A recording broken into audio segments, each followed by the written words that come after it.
All right, today we're going to paint our Mondrian paintings. So we have used horizontal and vertical lines. We've included at least 7, and we have gone over them with crayons. So now we're ready to paint. You are going to get the primary colors, and for this assignment, I ask you to not mix. What I would like you to do is start with the lightest color. So yellow is our lightest primary color.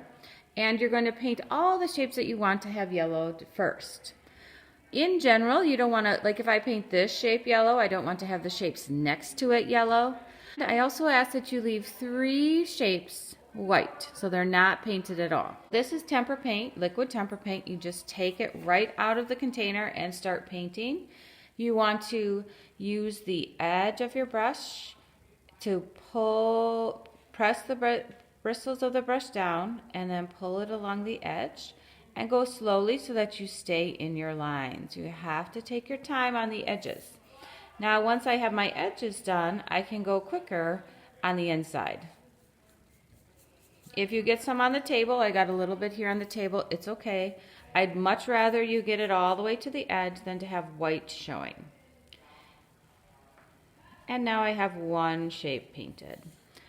I want to think about other shapes that I want to include. I think I'm going to paint this shape yellow here.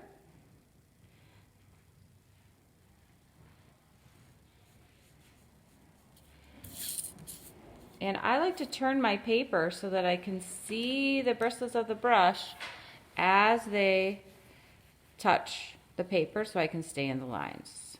You'll want to decide how many shapes you'd like to color of each.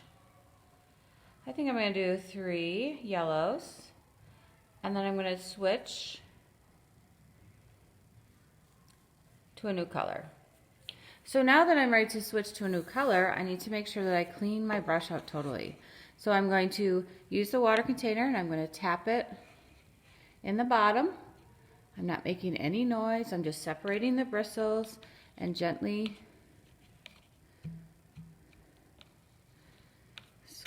getting all of the paint out. Then I want to take my paper towel and squeeze out the brush. This will do 2 things. We want to make sure that we're not watering down our paint, and we want to make sure that the brush is clean. So this is clean, and now the next color I should paint with is red. When I paint with red, I want to be careful. If I'm going to paint this shape right here, I want to be careful not to touch the wet yellow that I just painted. If I touch some of that yellow, chances are end up mixing the color on the paper. If you don't clean out your brush completely, that can also cause colors to look mixed. Okay? For this assignment, you are asked to not mix your colors. And I'm going to continue this until I am happy with the shapes that I have, and there are 3 left that are not painted.